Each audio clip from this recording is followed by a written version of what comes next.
What's going on, guys, and welcome back to WrestleRant, where every single Tuesday right here on the show, I, Graham G.S. Matthews, break down all the pay-per-views that I watch on the WWE Network as well as on the Global Wrestling Network. Today we're talking WCW NWA Bunkhouse Stampede 1988, so over 30 years ago, and the show does not hold up. I think people knew at the time it sucked, and 30 years later, newsflash, it still sucks. Surprise, surprise. Only had 4 matches. It's not your traditional pay-per-view. It's actually the first WCW NWA pay-per-view I'm reviewing here on WrestleRant that's not a Starrcade. We had our good Starrcades, we had our bad Starrcades, we had our in-the-middle Starrcades. This was easily the worst NWA show I've watched to date. That's how bad the show was. Now, I know they were trying to, expand out and do more shows that weren't just Starrcade every year. This, I think, took place in February of 98. Not of 98, rather of 88, in 1988. It did not pay off, though. They would do more shows that were not Starrcade in 88, but this was a very poor start to what could have been a good year for the company, but this show was just abysmal.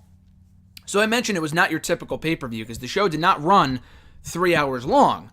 Some of the Starrcades were like 2.5 hours. This show was under 2 hours. It was like an hour and 56 minutes. So on the bright side, an awful event, but at least it was short and not so sweet. So at least it's on the shorter side and didn't drag on forever. But still, with the 4 matches they gave us on the show, with a shorter show like this, it should have been a lot better. This was an absolute fucking train wreck. So anyway, in the opener, we had Bobby Eaton versus Nikita Koloff, the defending champion, for the NWA World Television Championship. Very boring opener. Usually you kick off your shows on a high note with an exciting match people want to see. And the crowd was into parts of this, but largely for the 20 minutes that it lasted, it was very boring. I think it was Koloff, or rather Eaton, putting Koloff in a rest hold. It was a lot of fucking arm bars and a lot of fucking hammer locks. Like literally the entire 20 minutes was all rest holds. So the first few minutes were fun. Then it was all rest holds for like the next 17 minutes. And then they kind of picked up the pace in the final minute or so, but that was not enough to salvage this match. This was beyond boring. And as a result of hitting the 20-minute time limit, this match was deemed a no contest, a draw. So Koloff holds on to the NWA World Television title. Afterwards, Stan Lane comes in and attacks Koloff, and the Midnight Express stands tall. But this was not a good match. Very, very boring, and this should have been a lot more exciting than what it was.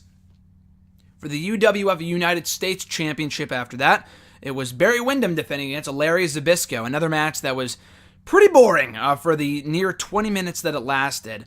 Zbyszko, being the great heel that he was, ended up cheating to win after J.J. Dillon got involved in the next match, but he had Baby Doll, who was his valet. I remembered someone got involved in this match. It wasn't J.J. Dillon. That was the next match that I'll talk about momentarily. It was Baby Doll, his valet, when he came to the NWA.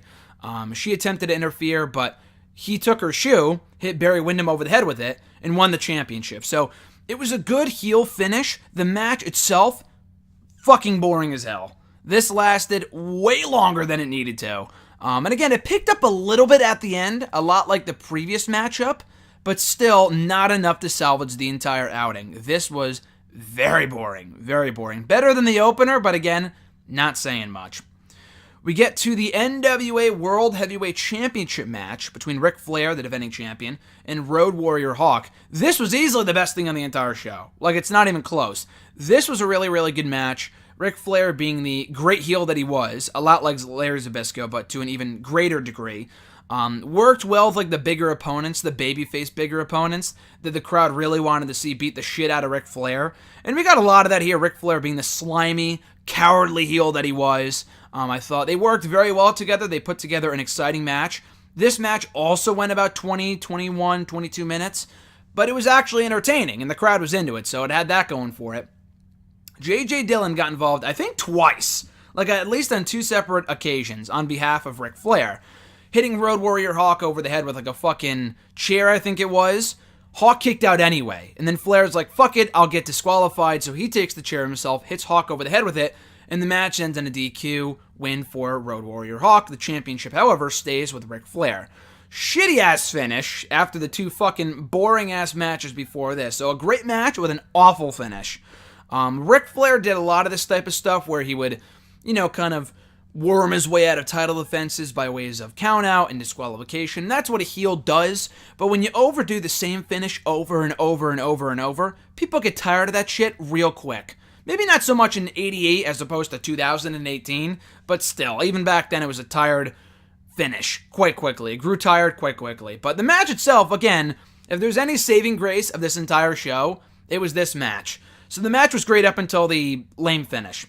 And then we get to the main event, which is what this pay-per-view was named after. The Bunkhouse Stampede match. However, this one took place inside a steel cage. The Bunkhouse Stampede, Bunkhouse Stampede, whatever the fuck you want to call it. So this is really, really confusing. Basically, with this match, it's a reverse steel cage match. Now, it takes place inside a steel cage, but instead of the goal being to escape the cage to win, and this match, first of all, had like 8 fucking people in it, which was ridiculous. But anyway, so instead of the goal being to escape the cage, you have to throw your opponents out of the cage. How fucking confusing and convoluted is that? It's a typical Dusty Rhodes idea, and not to obviously fucking shit on Dusty Rhodes, one of the greatest of all time. He had a lot of great ideas, obviously Starrcade being among them, and a few other match ideas as well. But this is like, okay, dude, you're losing your mind here. This sounds like a train wreck. This sounds like something you would see in TNA in 2010 or something like that. That's how bad this idea was. And it did not pay off either. It's like, oh, what a dumb concept, but they made the most of it. No, this match sucked. This was terrible. So again, like I said, they had 8 people involved, which has train wreck written all over it, unless it's a Money in the Bank ladder match. And that was what this was not. This was a complete fucking disaster. So among the 8 people involved in the match, we had Lex Luger, Road Warrior Animal, Tully Blanchard, Arn Anderson, the Warlord, the Barbarian, Ivan Koloff, and Dusty Rhodes. Dusty Rhodes ended up winning after lastly eliminating the Barbarian, I think it was. The crowd was into like the final 30 seconds. Beyond that, this went on way too long, at almost a half an hour in length. This was a massive waste of time. There was nothing on the line, no championships, nothing, no future title shots. It's like winning a Rumble, but winning nothing from it. It's like Braun Strowman winning that awful Greatest Royal Rumble match a few months ago, which amounted to nothing other than a meaningless trophy and championship. This was very similar in that respect, where Dusty Rhodes won. Maybe he went on to go back for the championship against Ric Flair or something. I'm not exactly sure. But there was nothing on the line here. Why should I give a shit about it? Especially when the match sucks. So that closed off a very lackluster Bunkhouse Stampede 1988 pay-per-view. I think I called it Bunker House Stampede by accident. I apologize. I misread that. But who the fuck cares? The show sucked anyway. So Bunkhouse Stampede 1988. Do I recommend watching it? Absolutely not. If you want a show just to shit all over and make fun of it, this is the show for you. Because this show was terrible. This was fucking awful. So again, the only saving grace of this entire show are really technically 2 things. One, that it was on the shorter side at just under 2 hours. And 2, the NWA World Title match between Ric Flair and Road Warrior Hawk. But even that had a stupid-ass finish.